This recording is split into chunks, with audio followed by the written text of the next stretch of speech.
Hello everyone. JPSC ने answer की officially कल इशू कर दिया है।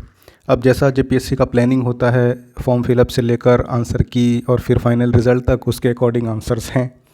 वैसे तो एक एलिमेंट्री स्कूल का बच्चा भी ऐसे सवालों का गलत आंसर नहीं देता जो जेपीएससी के आंसर की में है।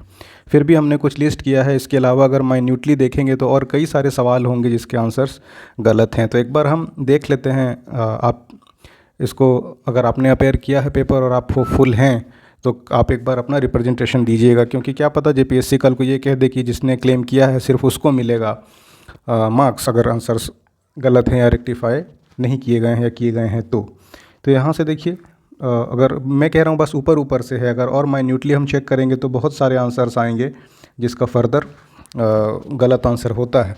फिर भी ये देखिए, पहला ये जो हमने राउंड सर्कल किया है रेड से, ये ऑफिशियल आंसर की है जेपीएससी का। अब इसमें इसने 1 2 3 4 चारों दे दिया है। स्टेटमेंट अगर 4 को आप देखिएगा तो 4 कह रहा है rich in potash and poor in phosphorus. तो ये स्टेटमेंट गलत है। क्यों? क्योंकि जो हमारा मेजर न्यूट्रिएंट होता है सॉइल में एनपीके, तो आपका जो एल्यूवियल सॉइल होता है ये नाइट्रोजन में कम होता है और बाकी पोटास और फास्फोरस दोनों में रिच होता है, ये पी के दोनों में रिच होता है ये। सो इसीलिए नाइट्रोजन बेस्ड जो हमारा फर्टिलाइज़र है वो हम ज़्यादा यूज़ करते हैं। तो इसमें एन पी के में पी और के दोनों रिच होता है, यानी यहाँ पर रिच इन पोटाश तो सही है लेकिन पुअर इन फास्फोरस ये गलत है। इस वजह से स्टेटमेंट 4 गलत हो गया। अब 4 गलत हो गया तो ये तो हो ही नहीं सकता। और 1 2 3 बाकी 3 स्टेटमेंट सही है। तो एक ऑप्शन नंबर 21 इज़ जो इसका डी दिया है ये गलत है। बहुत सारे हैं, अभी देखते जाइए, बस मैं आपको एक एक्सप्लेन कर देता हूँ। उसके बाद ये हो गया। नेक्स्ट जो है गलत दिया है इसमें, देखिए ये आपका खड़ाई कैमल के बारे में। खड़ाई कैमल में इसने दिया है 2 और 3, जबकि ये यूपीएससी का क्वेश्चंस है। अगर आप प्रीवियस ईयर देखेंगे यूपीएससी का तो this question has been asked, ये पूछा गया है और इसमें इंक्लूसिव होगा, यानी 1 2 3 और 4 लद्दाख एरिया में भी मिलता है ऑब्वियसली। और वो जो सिल्क रूट था तो आपका इधर चाइना से लेकर इधर यूरोप वाला, तो इसके लिए इस रूट में खड़ाई कैमल मिलता भी था और इसका यूज़ होता था कम्यूज़ के लिए, कम्युनिकेशन के लिए। तो ये जो बी दिया हुआ है ये भी आपका गलत आंसर दिया है। उसी तरह आपका गिनी कोएफिशिएंट, ये देखिए ये बिल्कुल ही बेसिक है। इसमें स्टेटमेंट 2 गलत है। जैसे ये कह रहा है कि जितना ज़्यादा होगा गिनी कोएफिशिएंट उतना इनइक्वालिटी कम होगी, जबकि ये उल्टा है। ये लॉरेंज कर्व अगर आप देखिएगा बेसिक, तो आइडियली ये स्टेटमेंट 2 गलत है। 2 गलत है तो ये और 1 सी और डी गलत हो गया और आइडियली बी होना चाहिए। आप किसी भी इकोनॉमिक्स की बेसिक बुक को उठा के एक बार देख लीजिएगा आप, गिनी कोएफिशिएंट और उससे रिलेटेड लॉरेंज कर्व जो इनइक्वालिटी की बात करता है। तो अगेन ये स्टेटमेंट भी आपका 26 का जो आंसर की है officially, that is also wrong. अब नेक्स्ट आ जाइए क्वेश्चन नंबर, ये सेट बी है। हाँ, ये मैं मेंशन कर दूं एक बार, सेट बी है। नंदलेस कोई सा भी सेट हो, आप अपने अकॉर्डिंग क्वेश्चंस तो आपको याद ही हो गए होंगे इतना बार। अगर आप एस्पिरेंट हैं एक सीरियस, तो आदमी इतनी बार देखता है एग्ज़ाम के बाद कि वो क्वेश्चंस उसको याद हो जाते हैं। तो इर्रेस्पेक्टिव ऑफ कहाँ है वो, किस क्वेश्चन नंबर्स में है, वो मायने नहीं रखता। आप ये देखिए कि आंसर क्या है इसका, आयोग का उल्टा सीधा। अब ये कह रहा है कि बारूडी कहाँ है। बारूडी कहीं भी हो सकता है, ये जामताड़ा में तो नहीं है। जामताड़ा में this is not the place जहाँ बारूडी है। बुद्धूडी एक है जामताड़ा में, बुद्धूडी। अब कौन आयोग माल फूंक के आंसर इशू करता है वो तो आयोग ही बता सकता है। ये तो खैर शुरू से ही था क्वेश्चन, इसका कोई भी आंसर देता तो this will be A wrong one. तो ये भी 31 का सी दे दिया है, इसका भी कोई ऑथेंटिसिटी नहीं है। ओके, नेक्स्ट देखिए। अब ये कह रहा है मुग़ल पीरियड में, मुग़ल पीरियड के पहले के छापे गए कॉइन्स को क्या कहते थे। तो आइडियली आंसर शुड भी मोहर, मोहर कहते थे, लेकिन ये दिया हुआ है जनाब का खजाना, तो ये आंसर ये भी गलत है। अच्छा, उसके बाद ये 37 नंबर, ये भी आपका जो है लाल दरवाज़ा, ये बीबी राजे पूछा है, not correct, so this is correct. ये बीबी राजे ने ही लाल दरवाज़ा मॉस्को बनाया है। ओके, नेक्स्ट उसके बाद देखते हैं क्वेश्चन नंबर, हमने बस आपको एक आइडिया देने के लिए, ये देखिए ये बाजरा वाला भी, इसमें भी मोर देन वन आंसर सही हो सकता है। तो इसमें बी है, चलिए बी भी होगा, लेकिन आइडियली बी के साथ उसको दूसरा भी ऑप्शन देना चाहिए। Hot and dry climate condition में वेस्टर्न और सेंट्रल पार्ट में ये उगता है, तो ऑप्शन नंबर वन सही है, वन सही है, तो ये और ये कैंसिल हो गया। उसके बाद राजस्थान लीड करता है प्रोडक्शन में, ये भी सही बात है। उसके बाद हार्डी क्रॉप है, ये भी सही बात है। तो आइडियली ये option number A, this will also be a right option. तो उसको आइडियली आंसर देना चाहिए बी या ए। जो कोई ए मार्क किया है वो भी एक सही आंसर होगा ये। तो ऑप्शन नंबर ए और B, question number 50 set B का, ये भी आंसर आपका गलत है। उसके बाद ये कह रहा है सस्टेनेबल डेवलपमेंट, ये बर्टलैंड रिपोर्ट आई थी 1987 में, है ना, बर्टलैंड रिपोर्ट, उसमें पहली बार सस्टेनेबल डेवलपमेंट को डिस्कस किया गया था, दैट वाज 1987। अब आयोग को कहाँ से पता नहीं प्रिसाइजली 1980 में कुछ बातें चल रही थी इस तरह के कॉन्सेप्ट के बारे में, लेकिन ये जो टर्म है कॉइन हुआ है 1987 में बर्टलैंड रिपोर्ट में।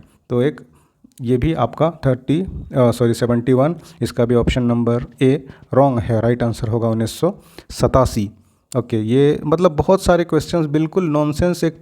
अब ये देखिए नॉट ट्रू, अब कह रहा है कि भाई रैम टेम्प्रोरी स्टोरेज नहीं है। देख लीजिए, ये कहे ना मैंने कि एक एलिमेंट्री स्कूल का बच्चा भी अगर आप आज के जनरेशन में पूछिएगा तो रैम क्या है, रोम क्या है, वो गलत कर ही नहीं सकता।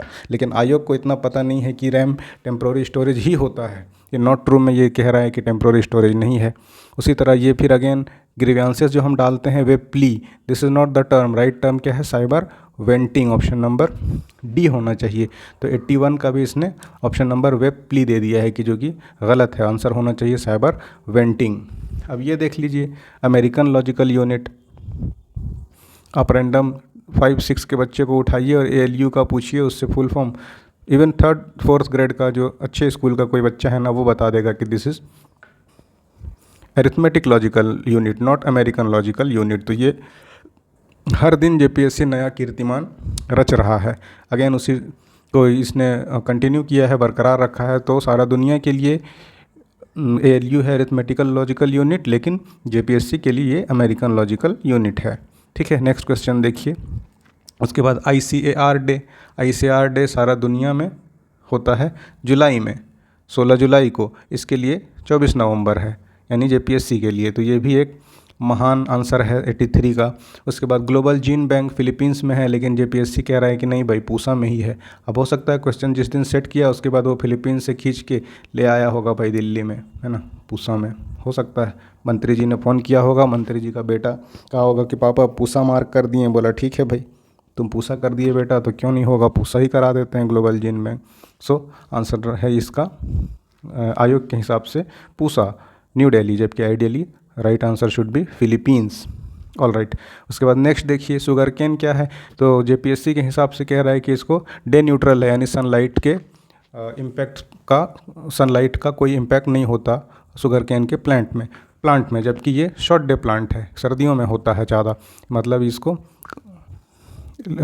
शॉर्ट ड्यूरेशन में अगर पड़े उसको सनलाइट तो वो ज़्यादा फ्लरिश करता है। तो this is also a wrong answer, ये भी एक गलत दिया हुआ है।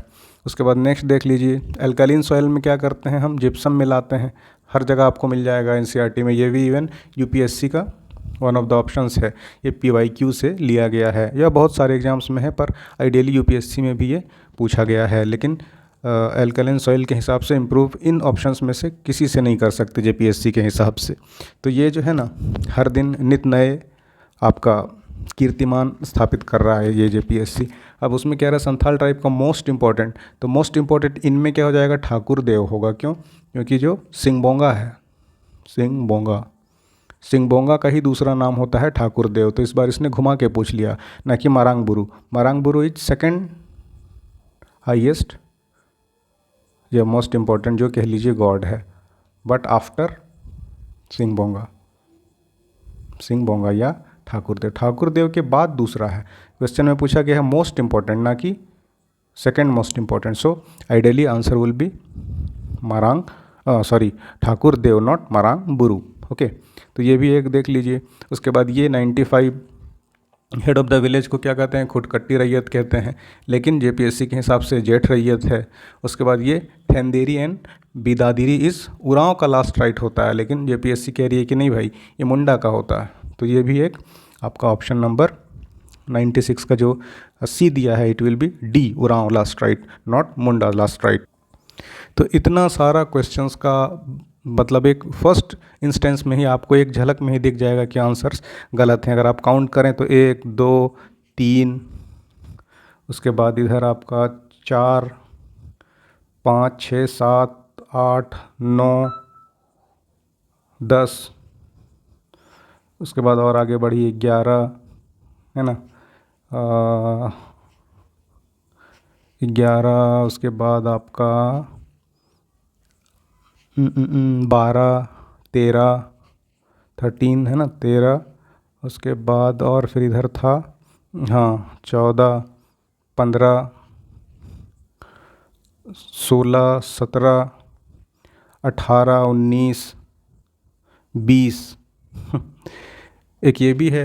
उसके बाद 20 नंबर रेड बॉक्स सब्सिडी को भी हटा दिया गया है 2016-17 के बाद से। सो अगर किसी ने ये भी मार्क किया है कि रेड बॉक्स सब्सिडी भी नॉट कंसिडर्ड सब्सिडी, तो that will be also A correct one, क्योंकि रेड बॉक्स सब्सिडी था कब तक, अंटिल 2016-17। 2016-17 के बाद से ये रेड बॉक्स सब्सिडी को भी रिमूव कर दिया गया है और इसके जगह पर एक नया प्रपोज सब्सिडी है। सो यहाँ पर भी आंसर सी या डी दोनों देना चाहिए। तो इस तरह से मतलब एक आपने देखा होगा कि क्या नॉनसेंस चल रहा है, चूँकि कोर्ट वोट का मामला हो गया, एस्पिरेंट अलग अलग जगह पर धरना दे रहे हैं, अपनी बातों को रख रहे हैं, तो बेहतर तो होता कि आयोग अपनी गलती को माने और आगे बढ़े। लेकिन भाई जेपीएससी है, ऐसा क्यों कर सकता है, कैसे कर सकता है? सबसे ज़्यादा हर दिन जो गिरता हुआ कोई आयोग है वो जेपीएससी है। तो बस ये सब कुछ बातें थी, तो लगा मुझे एक डिस्कशन आपसे कर लेना चाहिए। यहाँ एक क्वेश्चन में क्या से क्या हो जाता है ना, इन और आउट का गेम पूरा हो जाता है आधे आधे नंबर पे। तो उसके बावजूद 20-20 21-21 क्वेश्चंस गलत दे, और जबकि मैंने बहुत माइन्यूटली नहीं देखा है इसको। अगर और देखेंगे आप तो lots of tons of errors आपको मिलेंगे। तो बस यही सब कुछ बात थी। आप भी रिप्रेजेंटेशन दीजिए, या किसी तरह से अगर आप फेयर करने में अपना कुछ कंट्रीब्यूशन कर सकते हैं तो करिए इसको, और पढ़ाई करते रहिए। बाकी क्या कर सकते हैं ना, जो अपना काम है कीजिए, और अच्छे से अच्छे प्रिपरेशन में अपना एनर्जी लगाइए। ठीक है, मिलते हैं आपसे अगले वीडियो में। Thanks for watching.